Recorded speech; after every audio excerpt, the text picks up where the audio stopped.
कोई भी सपना साकार करने के लिए सबसे जरूरी है सही कोच का होना। चुनिए एजुकेशन राइज को और करें अपने सपना साकार। Download the app now.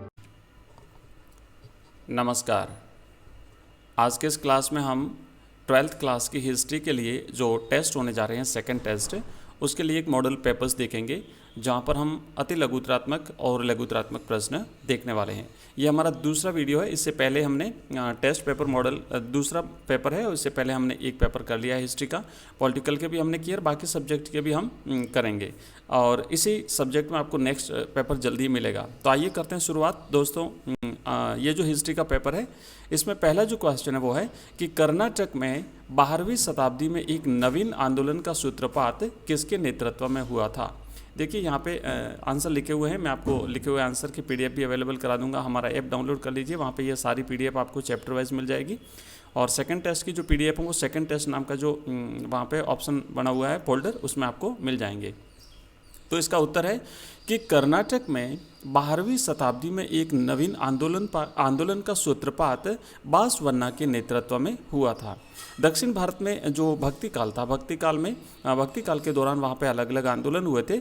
तो उसमें कर्नाटक में जो आंदोलन हुआ था वो बासवन्ना के नेतृत्व में हुआ था। और इसी तरीके से दक्षिण भारत में जो है अलवार और नयनार संतों ने भी, शिव भक्त और जो विष्णु भक्त थे, इन्होंने भी जो है वो भक्ति आंदोलन की शुरुआत वहीं से होती है। नेक्स्ट प्रश्न है दूसरा, पद्मावत की रचना किसने की थी। तो आप लिखेंगे उसका उत्तर, पद्मावत की रचना मलिक मोहम्मद जायसी ने की थी। नेक्स्ट क्वेश्चन है, पहाड़िया जीवन का प्रतीक क्या था। पहाड़िया जीवन का प्रतीक जो है वो कुदाल था। पहाड़िया मतलब जो पहाड़ी ज़मीन पे रहते थे, मतलब पहाड़ों में रहते थे, और वहाँ पे ये लोग जो है झूमिंग कृषि करते थे, स्थानांतरित कृषि करते थे, और कुदाल से अपनी ज़मीन को साफ करके वहाँ पे अनाज बोते थे। इसलिए कुदाल जो है वो इनके जीवन का प्रतीक है। दोस्तों नेक्स्ट आपको कौन से सब्जेक्ट का पेपर चाहिए, आप मुझे बता दीजिए, ताकि मैं नेक्स्ट पेपर उसी सब्जेक्ट का आपको बना करके अवेलेबल करा दूंगा। आगे बढ़ते हैं और अगला पेपर हम यहाँ पे देखते हैं। नेक्स्ट पेपर है हमारा, नेक्स्ट जो क्वेश्चन है हमारा वो है, चौथा प्रश्न है, 1857 के गदर में बंगाल के किस राजा ने अंग्रेजों की मदद की थी। दोस्तों सारे के सारे इंपॉर्टेंट क्वेश्चन है, आप ध्यान से पढ़िएगा। यहाँ पे आपको लिखना है कि जो बंगाल का बर्धमान प्रांत था, जगह थी, तो बर्धमान के राजा मेहताब चंद ने अंग्रेजों की मदद की थी। नेक्स्ट प्रश्न है, 1857 के विद्रोह के समय भारत में मुगल सम्राट कौन थे। तो इसका उत्तर आप लिखेंगे कि 1857 का जो विद्रोह हुआ था उसमें बहादुर शाह जफर जो है इस विद्रोह के समय मुगल सम्राट थे। और सबसे पहले जब 1857 का विद्रोह मेरठ में शुरू हुआ था 10 मई 1857 को, तो ये जो सैनिक थे, तो 11 मई को ये सैनिक सभी दिल्ली पहुंचते हैं, और दिल्ली जाकर के फिर बहादुर शाह जफर से नेतृत्व जो है करने का आग्रह उनसे करते हैं, और बहादुर शाह जफर इस नेतृत्व को स्वीकार कर लेते हैं। तो आपको याद रखना है, बहादुर शाह जफर 1857 के विद्रोह के समय मुगल सम्राट थे, और बाद में अंग्रेजों ने जब 1857 के विद्रोह को कुचल दिया गया तो उसके बाद इन्हें रंगून भेज दिया गया था, और वहीं पर इनकी मृत्यु होती है। नेक्स्ट दोस्तों बड़ा प्रश्न है, लघुतरात्मक प्रश्न है, मोहनजोदड़ो एक नियोजित शहरी केंद्र था, व्याख्या कीजिए। हमने जो हड़प्पा सभ्यता या सिंधु घाटी सभ्यता जिसे कहते हैं, वहाँ के जो दो बड़े केंद्र थे, एक था हड़प्पा और दूसरा था मोहनजोदड़ो। तो यहाँ पर मोहनजोदड़ो के बारे में आपको लिखना है। वैसे भी हम जानते हैं कि ये जो हड़प्पा सभ्यता है ये एक नगरीय सभ्यता थी। तो इसका जो मोहनजोदड़ो नामक जो नगर था वो एक नियोजित शहरी केंद्र था। नियोजित का मतलब होता है पूरी प्लानिंग के साथ, है ना, प्लानिंग के साथ बनाया गया एक शहरी केंद्र था। तो बताइए व्याख्या करनी है आपको। तो आप लिखेंगे कि जो मोहनजोदड़ो था वो 2 भागों में विभाजित था। एक भाग छोटा था जो कि ऊंचाई पर बनाया गया था, है ना, जो छोटा भाग था वो ऊंचाई में बना हुआ था, और दूसरा भाग जो अपेक्षाकृत अधिक बड़ा था, है ना, जो छोटा भाग था उससे कुछ अपेक्षाकृत ज़्यादा बड़ा था, लेकिन वो नीचे बसाया गया था।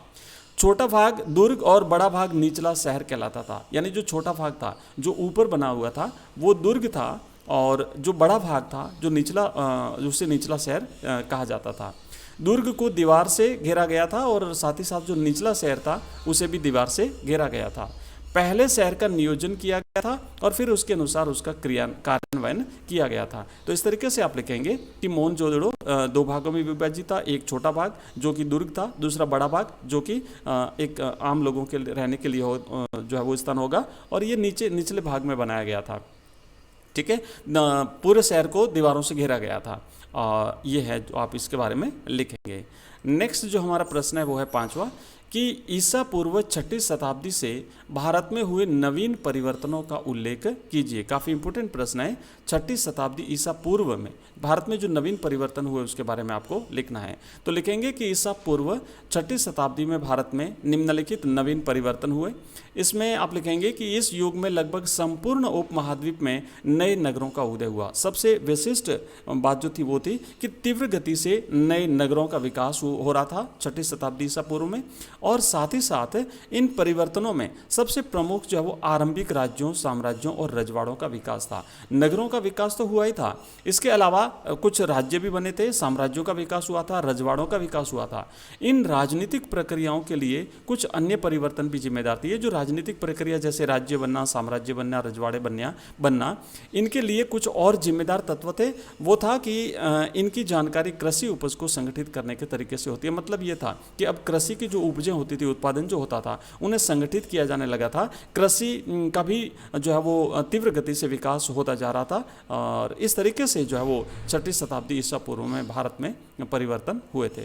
तो दोस्तों ये हमने कुछ इंपॉर्टेंट क्वेश्चंस लिए हैं, और बाकी नेक्स्ट जो वीडियो है वो तुरंत ही आपको मिलेगा। अगर वीडियो पसंद आया हो तो चैनल को सब्सक्राइब करेंगे, अपने मित्रों के साथ शेयर करेंगे। मिलते हैं जल्दी नेक्स्ट वीडियो में, तब तक के लिए थैंक यू, बाय, धन्यवाद।